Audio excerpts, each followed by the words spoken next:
बल्कि जो रियलाइजेशन मुरली है आज उसका पार्ट तो हम देखेंगे। तो कल जिस तरीके से हमने एक अभ्यास किया उसी अभ्यास को हम थोड़ा आगे बढ़ाते हैं।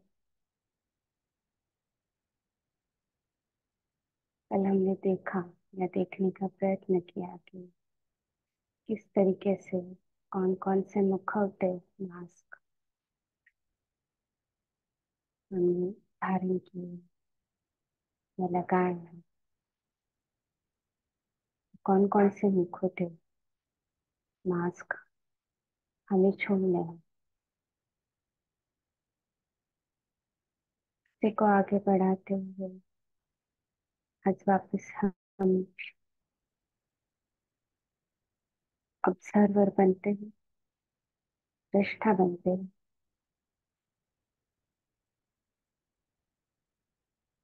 और एक मिनट तक अपने मन की हलचल को देखते हैं। हो सकता है कि जैसे ही हम अपने मन को देखने लगे वो विचार गायब हो जाए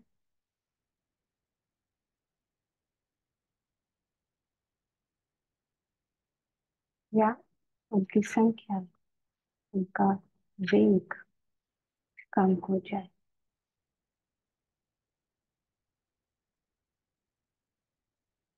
और इसी समय अपने आप को अब ये विचार दो कि मैं इस विचारों को देखने वाला हूँ। मैंने ऑब्जर्व इनसे अलग।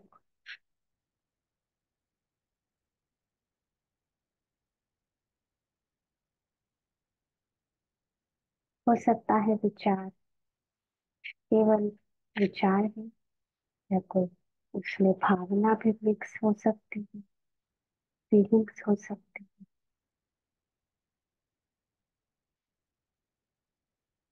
पर हम देखते जाए।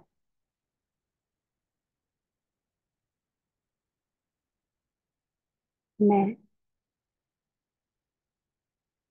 आत्मा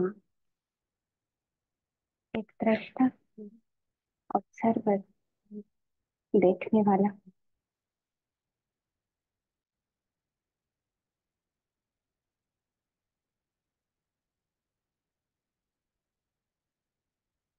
आज हम अपने आप को थोड़ा सा टाइम ट्रैवल कराते हैं इसी जन्म में।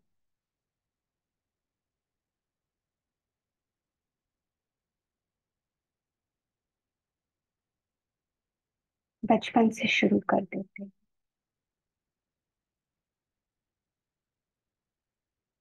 हो सकता है किसी को अपना 4 साल 5 साल से याद हो,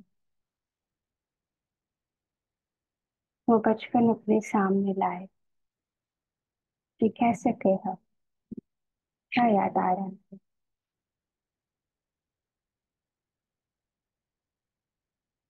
कैसे इनोसेंस था, बचपना था, सरलता थी, खुशी थी।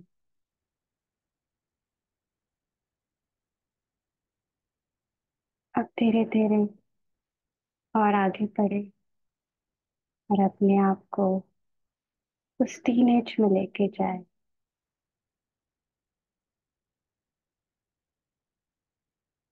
माना 15 साल तक, 16 साल तक। हो सकता है कोई स्कूल गए हैं, कोई नहीं गए हैं। तो जो भी है उस समय की वो मैच्योरिटी अपने सामने लाए। क्या सीखा, क्या अच्छा लगा, क्या अच्छा नहीं लगा।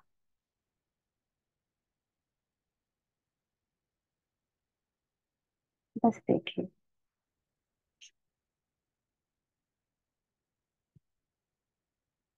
और आगे बढ़े, जहाँ यंग्स एज हो, जवानी हो,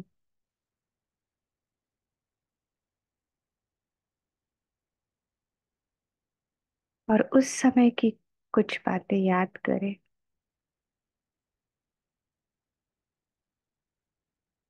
क्या बदला मेरे अंदर,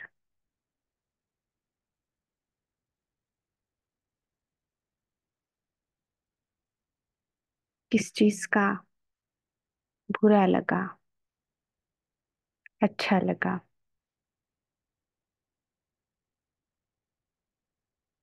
मैं बस देख रही हूँ, बस उसको देखो। थोड़ा और आगे बढ़े, जो भी इस ग्रुप में 40 एंड अबाव है, 40 के ऊपर, वो लोग अपने उस जीवन काल को देखे, उससे कम उम्र के अपने उसी जीवन काल को देखेंगे। कैसी घटना है, क्या हुई थी जो हमें अच्छी लगी,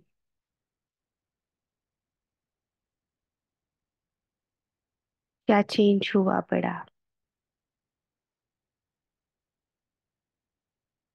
कहाँ हम बहुत खुश हुए,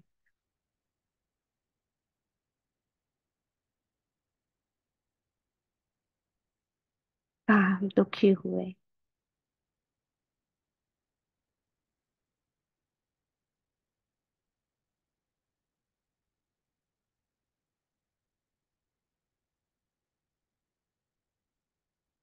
और देखते देखते अब इस वर्तमान समय में लौटा है।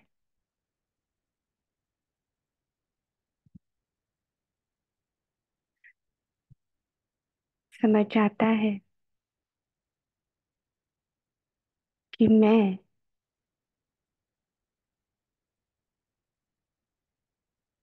इस संपूर्ण जीवन को देख सकता हूँ, अनुभव कर सकता हूँ। वो देखने वाला, वो अनुभव करने वाला मैं स्वयं दृष्टा हूँ, आत्मा हूँ।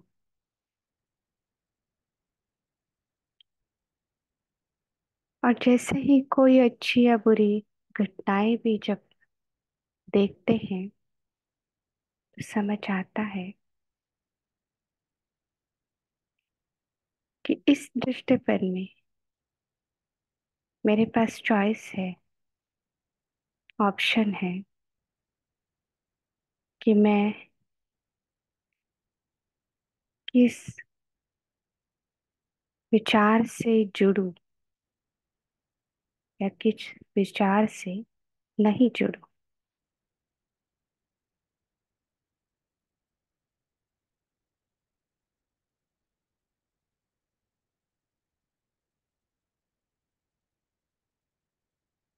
समझ आता है कि विचार केवल एक तरंगे है, विचार मेमोरीज है, स्मृतियां हैं, संस्कार है।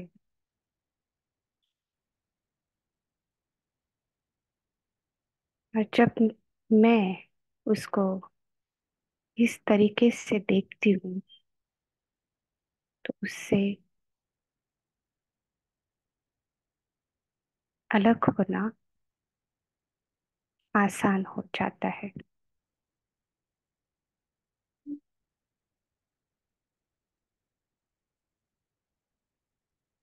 मैं ज्योतिष स्वरूप, बिंदु रूप आत्मा हूँ। तब इसी आत्मिक स्थिति में हम आज मुरली का नेक्स्ट पार्ट पढ़ेंगे।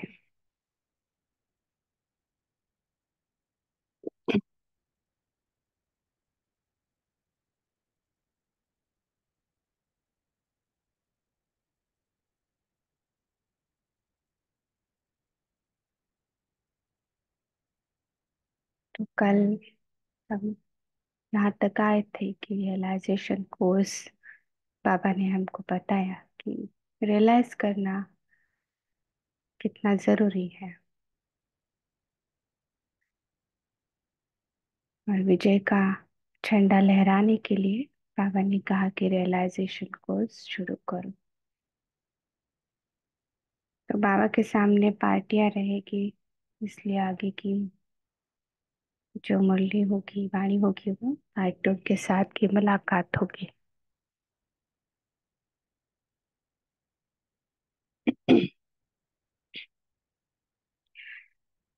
तो महाराष्ट्र जोन की पार्टियों के साथ निश्चय बुद्धि की मन की खुशी की आवाज पाना था जो पा लिया। सदा सर्व खजानों से संपन्न, अर्थात भी को माला माल समझते हो। जैसे बाप सदा संपन्न है, ऐसे बाप समान सभी खजानों से संपन्न हो। कोई भी खजाने की कमी नहीं। ऐसे मन से खुशी का आवाज निकलता है कि पाना था सो पा लिया।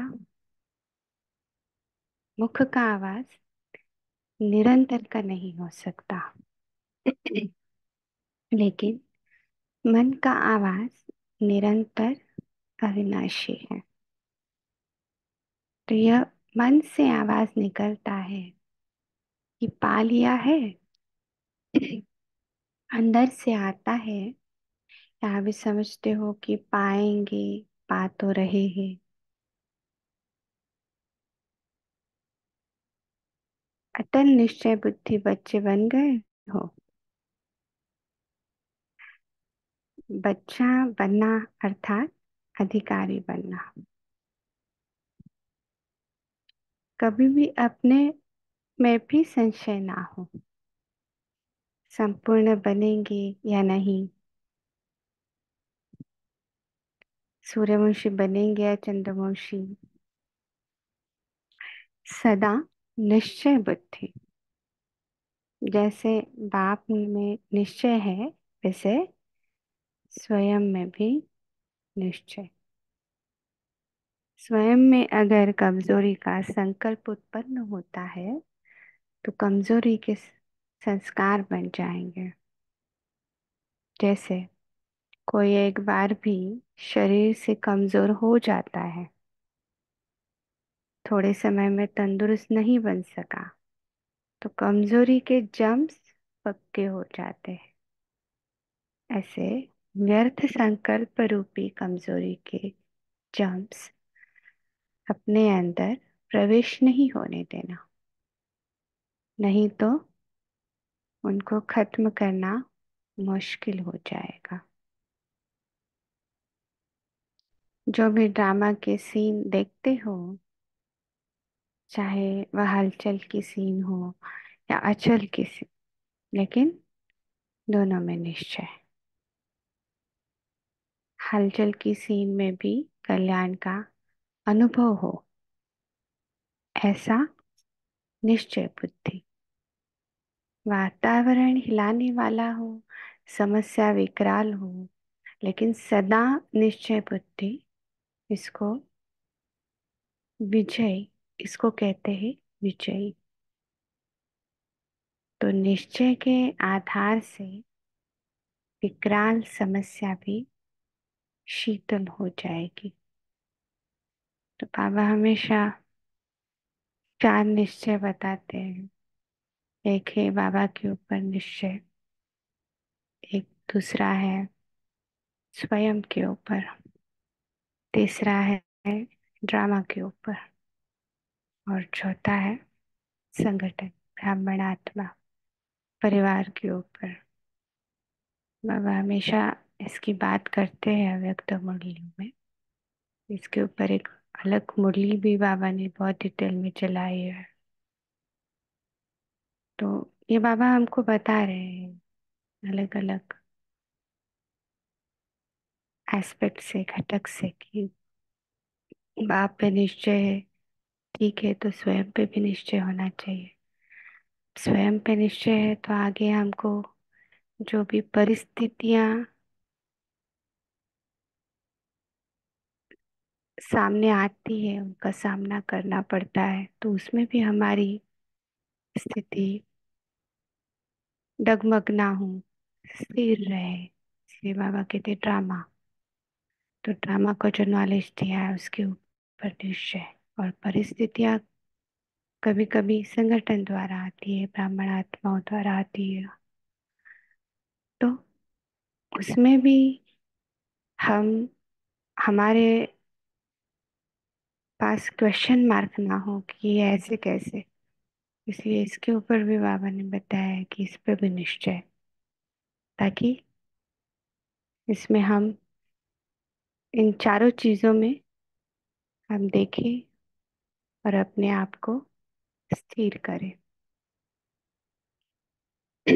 इसलिए बाबा कहते हैं कि निश्चय के आधार से विकराल समस्या भी शीतल हो जाएगी। और निश्चय है तो विजय पक्की है। भिन्न भिन्न भाषा के होते हुए भी एक मत, एक भाव, एक ही निश्चय और एक ही मंजिल। सिर्फ सेवार्थ भिन्न भिन्न स्थानों पर रहे हुए हो। अगर सभी एक स्थान पर बैठ जाएं तो चारों ओर की सेवा कैसे होगी। जब सेवा समाप्त हो जाएगी तब सभी मधुबन आ जाएंगे, लेकिन वो भी कौन आएंगे? जो नष्ट मोहा होंगे, जिनकी बुद्धि की लाइन क्लियर होगी। उस समय टेलीफोन व टेलीग्राम से बुलावा नहीं होगा, लेकिन बुद्धि की लाइन क्लियर होने से बुलावा पहुंच जाएगा। याद है कल बाबा ने शुरुआत में वाणी में ये चीज कही हुई थी। कई बार बाबा इशारा देते हैं बच्चों को, लेकिन बच्चे इशारा को कैच नहीं कर पाते। कैच करने का आधार क्या है? बुद्धि की लाइन क्लियर। बुद्धि की लाइन क्लियर इसका अर्थ क्या है? कि मन संपूर्ण तरीके से विचारों से मुक्त हो। कहाँ क्यों कैसे वैसे ऐसे वैसे, जिसको बाबा कहते हैं मिक्सचर। तो वो चीज नहीं हो तो हम जो इशारे हैं वो पकड़ सकते हैं, इसको मान लेना। जो कई जगह उदाहरण भी देते हैं कि तालाब है और तालाब में पानी बहुत शांत और साफ सुथरा है, तो हम उसके नीचे तक देख सकते हैं। हम्म? और एक तरंग भी तालाब में उठे तो क्या होगा? देख नहीं पाएंगे क्लियर। और वैसे ही वही आधार है इन चीजों का। तो बाबा कहते हैं बुद्धि की लाइन क्लियर होने से बुलावा पहुंच जाएगा। ऐसे हालतें बनेंगी जो जिस ट्रेन से आपको पहुंचना होगा वही चलेगी, उसके बाद नहीं। अगर लाइन क्लियर होगी तो साधन भी मिल जाएंगे, नहीं तो कहीं ना कहीं अटक जाएंगे। इसलिए बहुत काल का निरंतर योग चाहिए। योग ही कवच है। कवच वाला सदा सेफ रहता है। सेफ्टी की ड्रेस है ही याद का कवच। माताएं तीव्र पुरुषार्थी हो ना, अभी घर में नहीं बैठ जाना है। अभी ग्रुप बनाकर चारों ओर सेवा के लिए फैल जाओ, सेंटर खोलो। अगले साल देखेंगे कितने सेंटर खोले। समस्याओं के पहले सबको संदेश दे दो, तो सभी आपके बहुत गुणगान करेंगे। अगर आप देखेंगे ये सोशल मीडिया, स्पेसिफिकली यूट्यूब, तो केवल ब्रह्मा कुमारी वाले नहीं, अभी बाहर के भी जो भी ज्योतिषी लोग हैं, एस्ट्रोलॉजिस्ट है, एस्ट्रोलॉजिस्ट है, जिनके अभ्यास है, वो खुद डिक्लेयर कर रहे हैं कि समय कैसा आने वाला है, क्या हो रहा है, जो कि बाबा ने हम बच्चों को बहुत पहले बता दिया और उसके लिए तैयार भी कर रहे हैं, और वो संदेश देने के लिए भी कहा है। तो बाबा कहते हैं समस्याओं के पहले सबको संदेश दो। तो तो सभी आपके बहुत गुणगान करेंगे। अभी सेवा केंद्र खोलते जाओ, संदेश देने के लिए कोई साधन अपनाओ। ड्रामा की नॉलेज से, सेकंड पॉइंट है, ड्रामा की नॉलेज से क्या क्यों के क्वेश्चन को समाप्त करने वाले ही प्रकृति जी और माया जी बनते हैं। सभी प्रकृति जीत व माया जीत बने हों, ये पांच तत्व भी अपनी तरफ आकर्षित न करें और पांच विकार भी वार न करें। ऐसे ही माया जीत और प्रकृति जीत दोनों ही पेपर में पास हो। अगर कोई प्रकृति द्वारा पेपर आए तो पास होने की शक्ति धारण हो गई है, हलचल में तो नहीं आएंगे।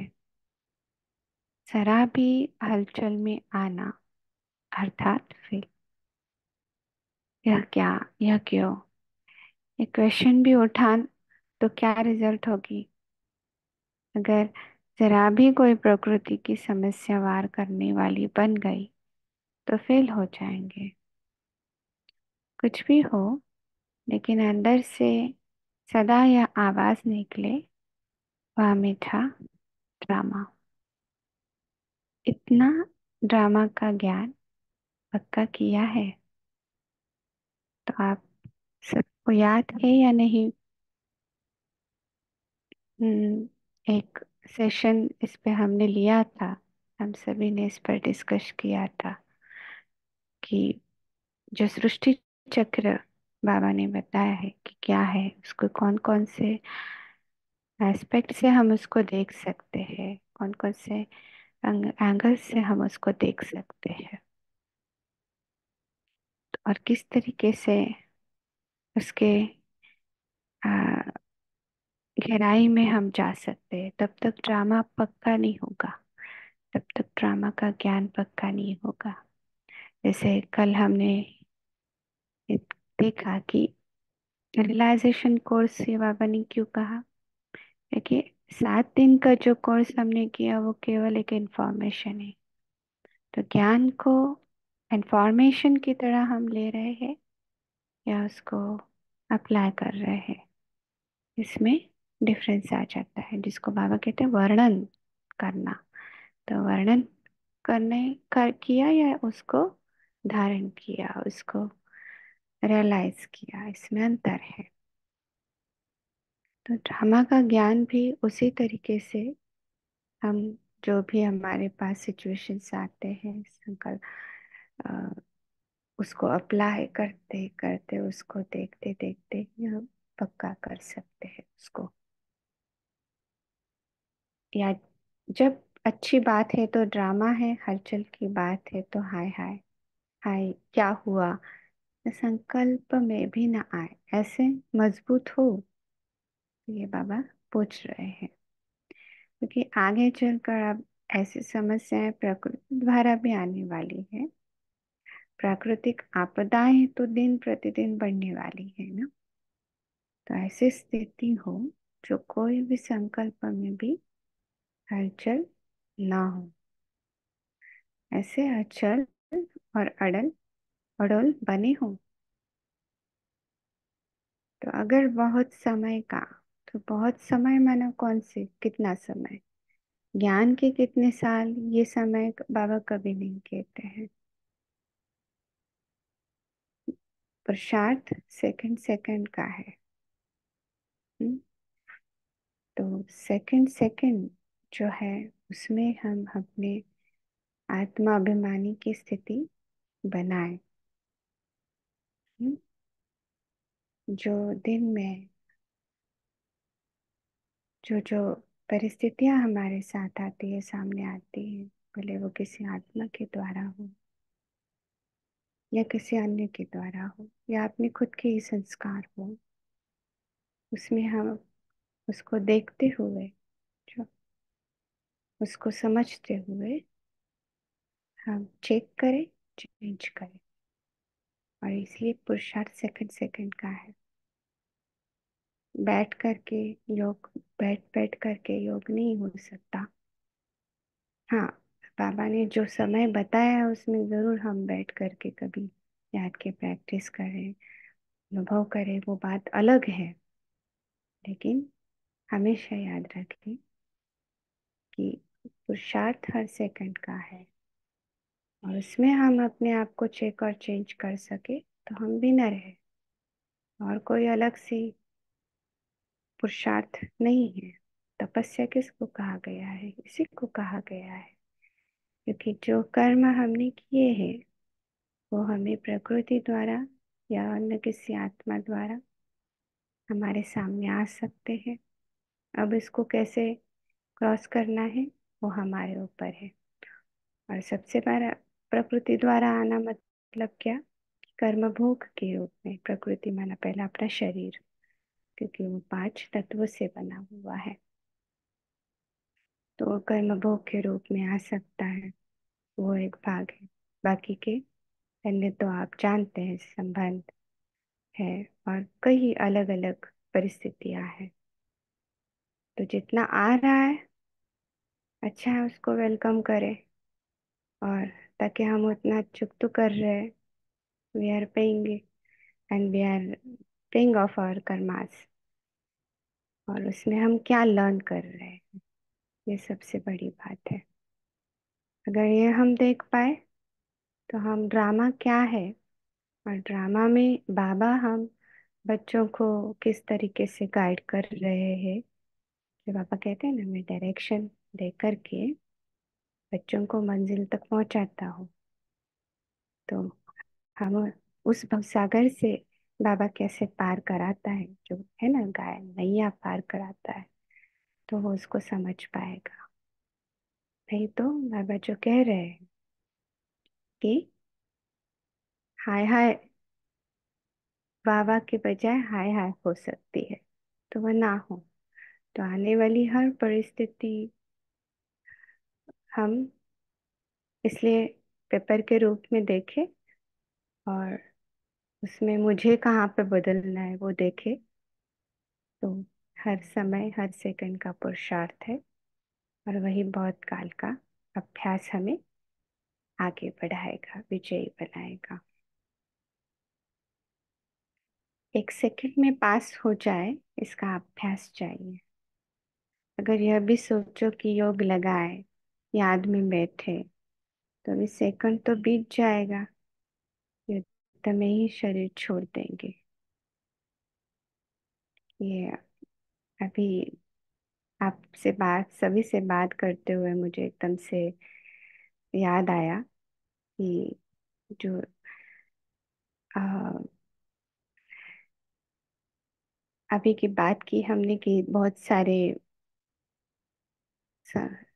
परिस्थितियाँ या जो भी चीज़ें हैं वो हमें आगे बढ़ाने के लिए आती है। तो मुझे याद आया कि अ, महाभारत में इसका वर्णन है। एक जगह मैंने पढ़ा कि कुंती कहती है कि कुंती श्री कृष्ण को कहती है, मेरे सामने जितने पेपर्स आए, माना मेरे सामने जितनी भी परिस्थितियां आए, मुझे वो चाहिए।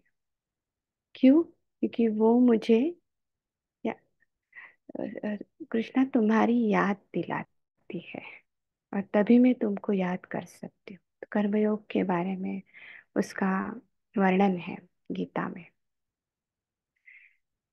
तो उसी तरीके से हम, अगर हम भी ले कि हम जितना ऐसे ऐसे परिस्थितियों में आ, हमारे सामने है, और सभी ब्राह्मणों के सामने वो है ही और आएगी, क्योंकि ब्राह्मण ही सबसे पहले इसको पार करेंगे।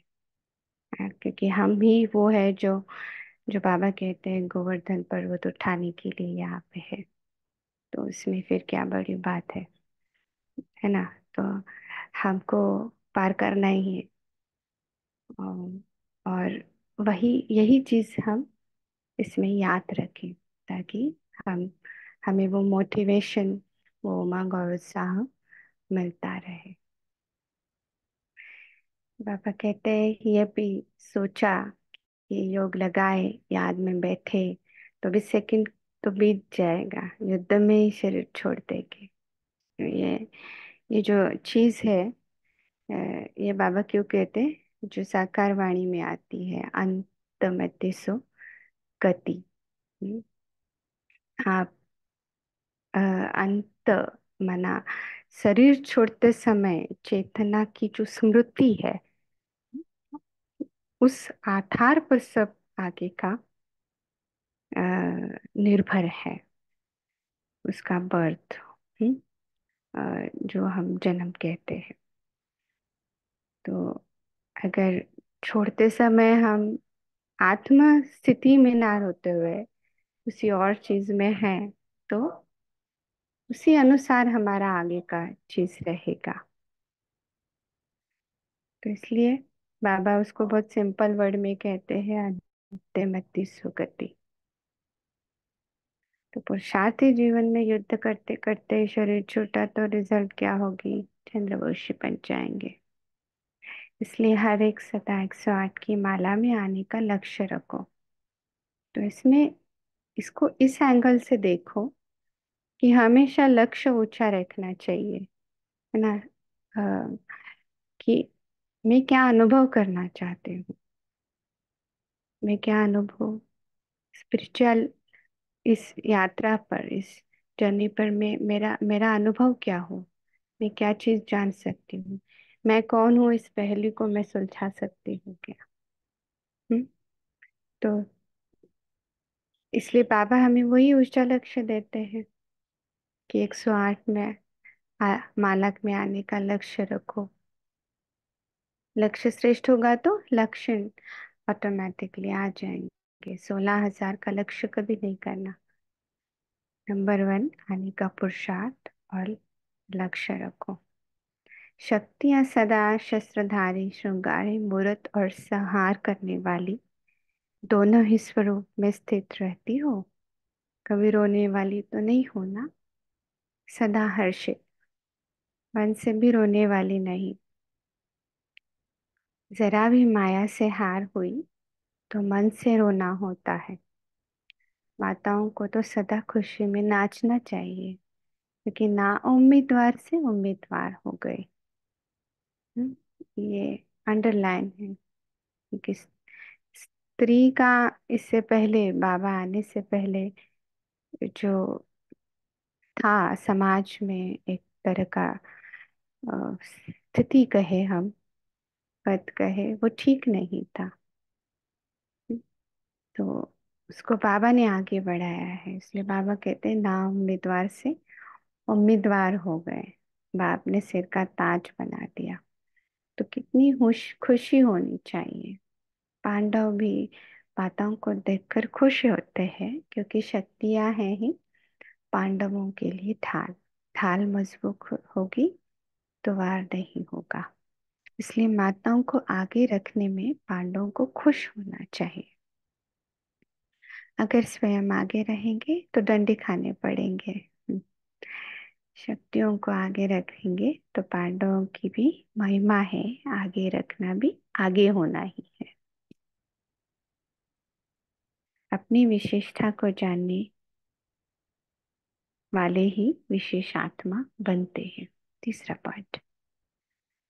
तो जैसे बच्चे बाप के स्नेह में सदा मगन रहते हैं, वैसे बाप भी बच्चों की सेवा में ही सदा मगन रहते हैं। बच्चों को बाप के सिवाय कोई नहीं, और बाप को बच्चों के सिवाय कोई नहीं। जैसे आप बाप के गुण गाते हो, वैसे बाप भी हर बच्चे के गुण गाते हैं। रोज हर बच्चे की विशेषता और गुणों को सामने लाते हैं, क्योंकि जो भी बाप के बच्चे बने हैं वह है ही विशेष आत्माएं। तो विशेष आत्माओं की विशेषता बाप दिखाते हैं। जैसे जौहरी हर रत्न की वैल्यू को जानते हैं, वैसे बाप भी हर बच्चे की श्रेष्ठता को जानते हैं। हर रत्न एक दूसरे से श्रेष्ठ है। तो ऐसे श्रेष्ठ समझकर चलते हो, साधारण नहीं हो। इसमें हमेशा मुझे एक पॉइंट अच्छा लगता है कि 700 करोड़ आत्माएं है ना, कितनी, व्हाट इज द पॉपुलेशन, अभी की लोक संख्या कितनी है, और उसमें से कितने आत्माएं हैं जिन्होंने भगवान के इस कार्य को समझा, उसको पहचाना। बहुत कम। उससे शिक्षाएं ले रहे हैं और इस अनादि अविनाशी सृष्टि चक्र को समझ रहे हैं। उस परम शक्ति के द्वारा ऐसे कितनी आत्माएं हैं, बहुत कम। तो ये पॉइंट जब भी याद आए तो देखो अपने अंदर कितना नशा आ जाता है। तो लास्ट आना भी साधारण नहीं है।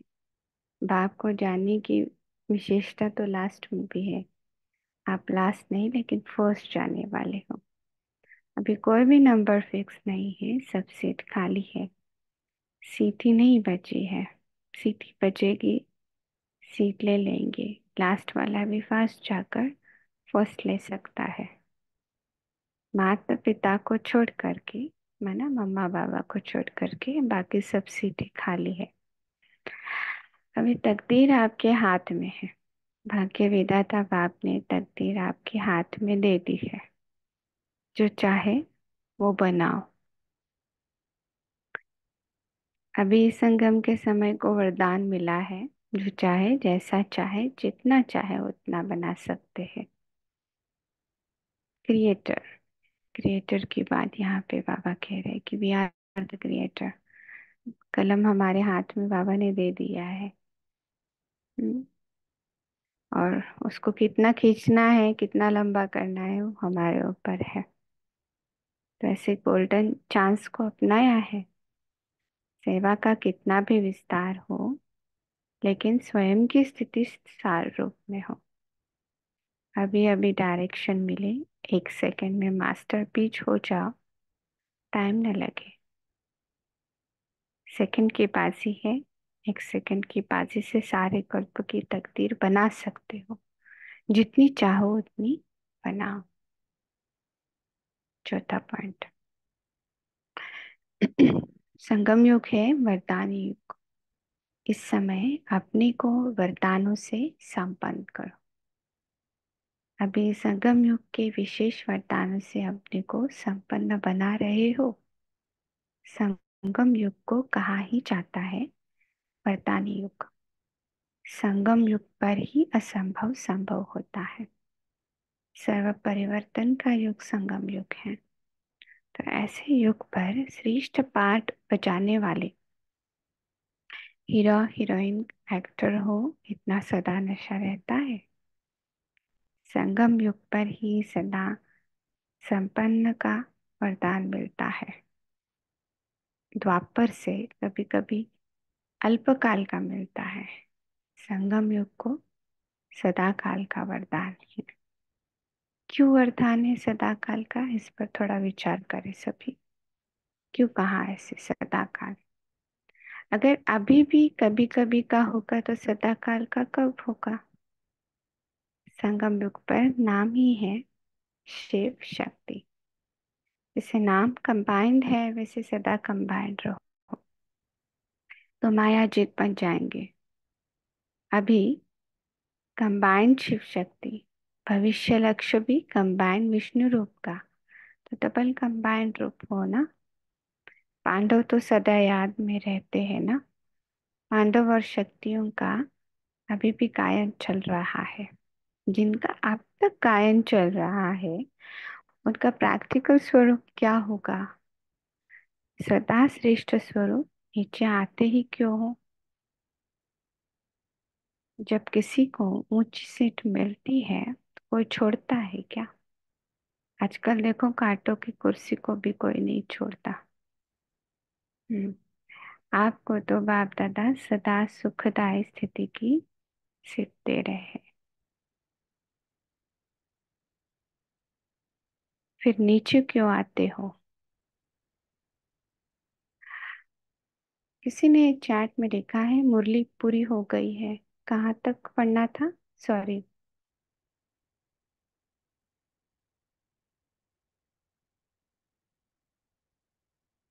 शेरू भाई जी।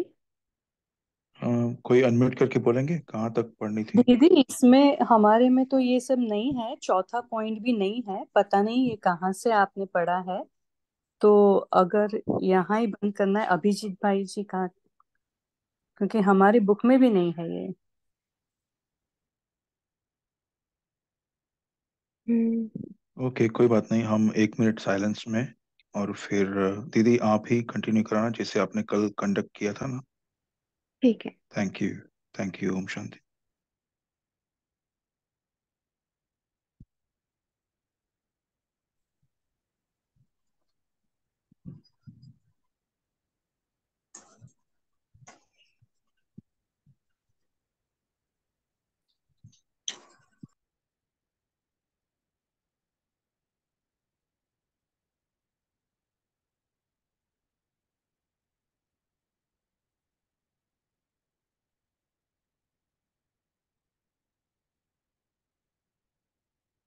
ठीक है, कोई बात नहीं। हाँ नेक्स्ट दीदी, की ओम मुरलिया। शांति। वो 7-12 की मुरली पढ़ रहे थे आप आगे की, वो पूरी हो गई थी पहली मुरली। हाँ, उसका दूसरा पार्ट है। वही दिन बाबा ने शायद 2 वाणी चलाई है, वो भी 7-12 की है। तो कोई बात नहीं, सर्व रिश्तों को समाप्त कर फरिश्ता बनो, ये है उसका। तो कोई बात नहीं, नेक्स्ट टाइम पढ़ेंगे। ठीक है।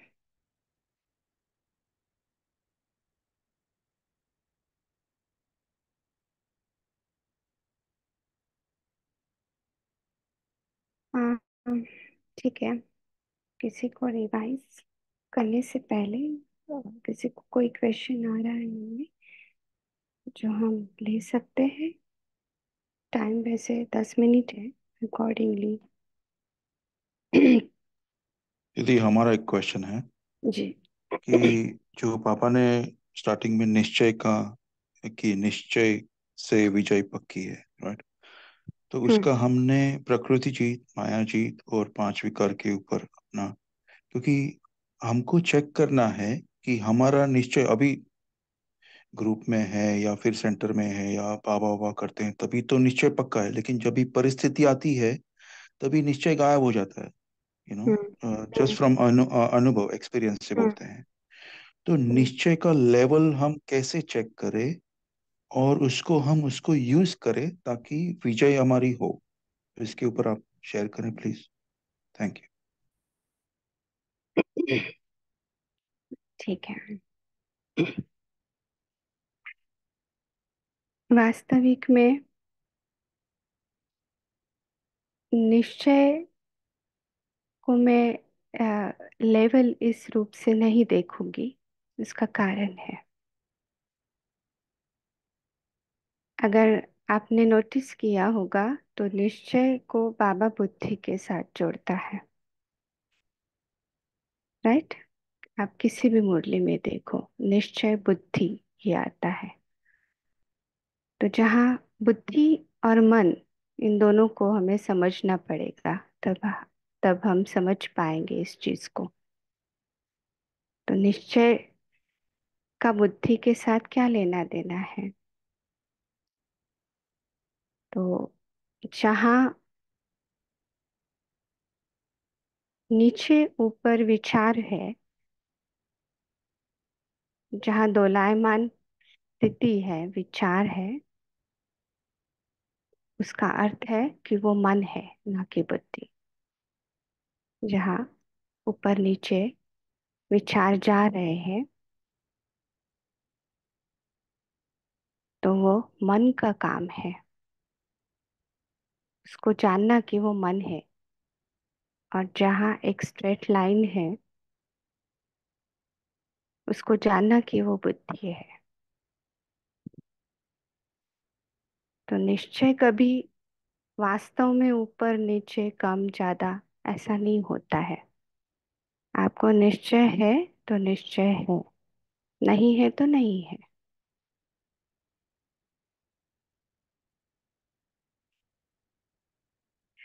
हाँ, लेकिन हमारे सामने जो भी परिस्थितियां आती है, हमारे सामने जो भी पेपर्स आते हैं, उसके वजह से या उसका सामना करने में, उसको सहन करने में कहीं ना कहीं हमारी शक्ति कम पड़ जाती है। और तब हम क्यों, क्या, कैसे, जो बाबा कहते हैं वो क्वेश्चंस करते हैं।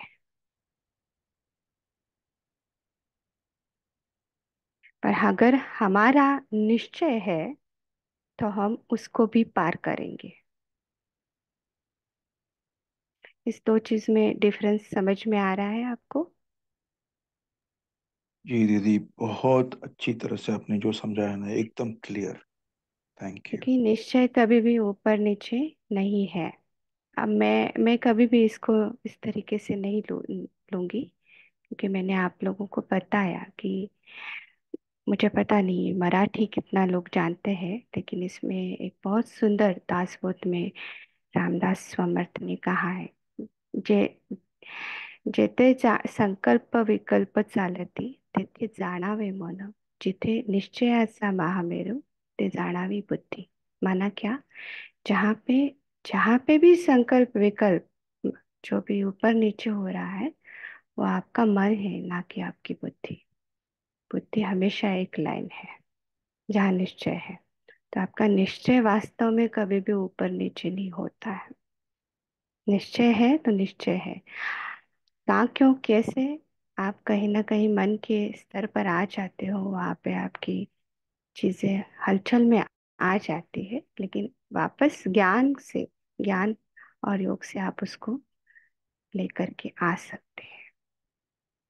और निश्चय को फिर भी कोई, आप कह रहे हो कि निश्चय को बढ़ाने का आधार क्या है, तो एक ही आधार है, ज्ञान को समझना, ज्ञान की गहराई में जाना।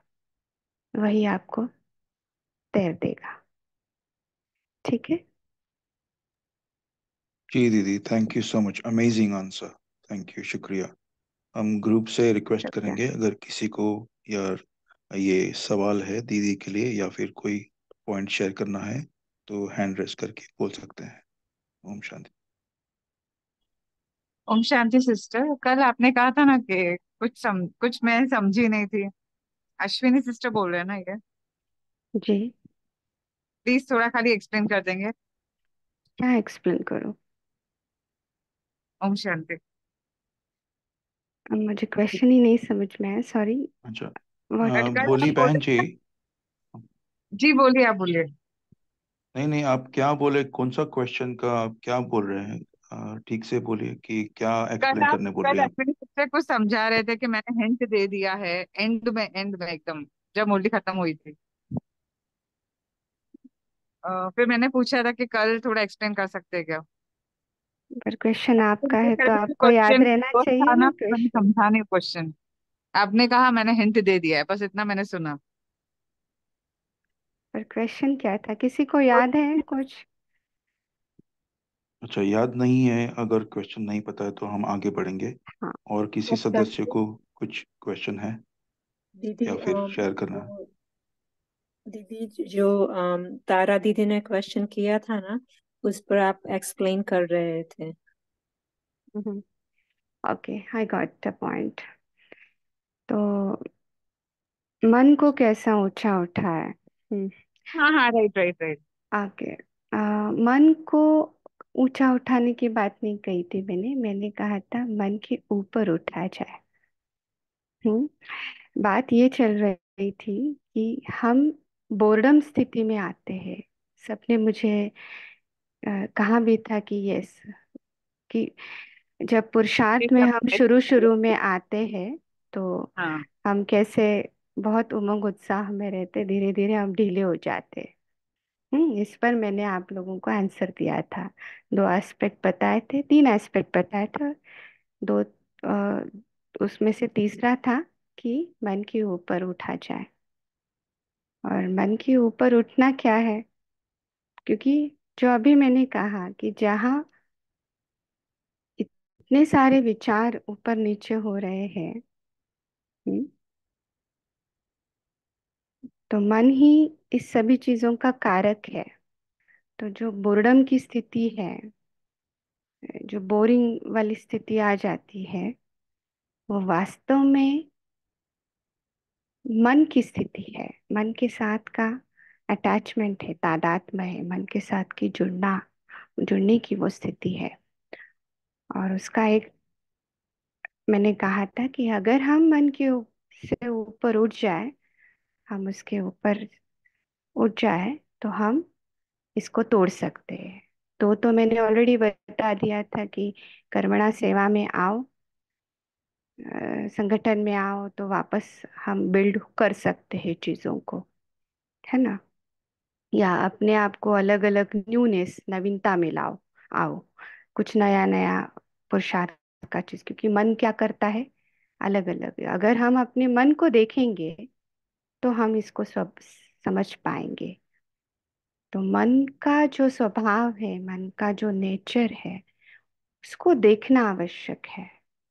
ये उस चीज का उस वाक्य का भाव था कहने का कि मन के ऊपर उठना। अगर मैं ये बाबा के एक शब्द में कहूँ, तो बाबा सिंपल हमें मन के ऊपर ही तो उठा रहे हैं कि अपने को आत्मा समझ, बाप को याद करो। हम्म? एक सबसे टॉप लेयर आत्मा का है, फिर मन का है, फिर फिजिकल बॉडी का है। पर हम उस आत्म स्थिति में रहने के लिए पुरुषार्थ कर रहे हैं, और उसमें हमें कई कई दिक्कतों का सामना करना पड़ता है। तो उसमें से एक है मन। आप सभी ने कोर्स किया होगा। फर्स्ट फर्स्ट डे का जो कोर्स है उसमें क्या बताया है? फटाक से कोई बताओ, जिसने क्वेश्चन पूछा था वो बताए। क्या बताया आपको कि आत्मा के साथ क्या क्या बात दीदी, बताई? अ, क्षमा चाहेंगे, कोई कोहोस्ट बताएंगे? हमने म्यूट किया है सबको क्योंकि जी। आउट ऑफ टर्न बोलते हैं। कोई कोहोस्ट कंफर्म करेंगे अपने पास टाइम कितना है? अपने पास 2 मिनट है दीदी, और फिर आप होमवर्क की तरफ करें, और फिर 1-2 मिनट तो लेट्स स्टॉप हियर। हम लोग कभी बाद में इसको टॉपिक को कवर अश्विनी बहन, करेंगे। जी। आप 5 5 मिनट ले नहीं, सकते कोई हैं। बात नहीं, मैं इसको आधी अधूरी तरीके से इन चीज़ों को कंप्लीट नहीं कर सकती हूँ। लेकिन मैं इतना ही आपको कहूँगी सभी को, कि अ, उस मन के ऊपर उठने का जो हमने कल देखा, तो बेसिकली हमारी वृत्तियाँ कैसे बाहर आ रही है, हमारे विचार कैसे चल रहे हैं, इन सब को माइन्यूटली ऑब्जर्व करो। जो आज हमने शुरुआत में भी अभ्यास किया, तब हम पकड़ पाएंगे आप कि कहाँ पे मुझे बोर्डम की स्थिति आ रही। क्योंकि हम इतने अपने विचारों के साथ, अपने संस्कारों के साथ, अपनी वृत्तियों के साथ हम इतने अटैच्ड है, हमारा इतना तादात्म्य है, इतना एकाग्रता है। जैसे हमारी अपनी बॉडी के साथ है, वैसे मन के साथ भी है। तो कई बार मन में आए उठी हुई वृत्तियां, आए हुए संकल्प और विकल्प को हम देख नहीं सकते हैं। हम्म? और उसको देखने का जब हम अभ्यास करेंगे, तो वास्तविकता में जो दृष्टा है, उसका अनुभव करते जाएंगे, जो आत्मा है। ठीक है। तो ये याद रहे कि जब भी बोर्डम की स्थिति आती है, तो समझ लेना हम मन के स्तर पर है। ठीक है। और हमें ऊपर उठना है, आत्मा आत्म स्थिति का अभ्यास करना है। दीदी ठीक जी, है। थैंक यू सो मच, बहुत ओम अच्छा लगा। शांति। आप होमवर्क की तरफ बढ़ते हैं। आप ही होमवर्क दे दीजिए प्लीज। यही होमवर्क कीजिएगा, जो भी हम डिस्कस किया उसको लगातार कीजिएगा। उसको मैं इसके आगे कहूंगी कि कोई एक सेशन ऐसा रखें जिसमें आप इसको अनुभव के रूप में लोगों के साथ रखें, और ताकि हर एक को एक मोटिवेशन रहे। अ, क्योंकि कोई भी चीज एक बार कर कर छोड़ नहीं सकते। ये जो स्पिरिचुअल जर्नी है वो लंबी है, वो यात्रा अकेली की है, अकेले की है। तो एक बार करके चीजों को छोड़ दिया ऐसा नहीं हो सकता, हमें लगातार उसको करना पड़ेगा। और वो कर कर के हमें उसमें रस भी आएगा। तो आपका चौथा एस्पेक्ट इसमें ये भी है पुरुषार्थ के लिए, कि मन रस लेता है हर चीज का। जो रस है, देखो आपको जो चीज पसंद है उसमें आपको मेहनत करनी पड़ती है क्या, एकाग्रता की। भले आपका म्यूजिक हो, कुकिंग हो, आपका कोई पसंदीदा काम हो, पेंटिंग हो, गाना गाना हो, जो भी हो, आप देखो उसमें मेहनत नहीं लगती, क्योंकि मन उसमें रस लेता है। तो वो रस लेना सीखे, तो इस पढ़ाई में रस लेना सीखे। और वो रस कहाँ से आएगा, तो आपको वो लाना पड़ेगा, कुछ नवीनता से भी लाना पड़ेगा, ताकि आप उसमें रस ले सके। एक बार मन ने उसमें रस लेना शुरू कर दिया तो आपको बहुत क्या कहते हैं, आसान जाएगा आगे का पुरुषार्थ करने में। फिर उसमें बोर्डम नहीं आएगा। ठीक है, अब शांति यहीं पर रुकते हैं। दीदी थैंक यू सो मच, बहुत अच्छा लगा, अमेजिंग क्लास। और हम ऑर्गेनाइजर से गुजारिश करेंगे और आपको भी गुजारिश करेंगे कि आप ज़रूर आइए फिर से। जी we look forward to hear from you. और जी आप कमेंट्स में भी देख सकते हैं कि सभी सदस्यों को कितना अच्छा लगा है ये क्लास। तो जी हम आपको आमंत्रित करना चाहेंगे हमारी तरफ से, लेकिन अभिजीत जी भाई जी को या जो भी ऑर्गेनाइजर्स है उनको कहेंगे कि आपको फिर से आमंत्रित करें ये ग्रुप में, ताकि हम आगे बढ़ सके क्लास से और आपसे बहुत कुछ और सीख सके। जी तो सभी का शुक्रिया, आपका शुक्रिया दीदी जी खास, और बाबा का शुक्रिया। सभी को शुक्रिया यहाँ पे जुड़ने के लिए। Good evening, good night, Om Shanti, thank you. Om Shanti, thank you.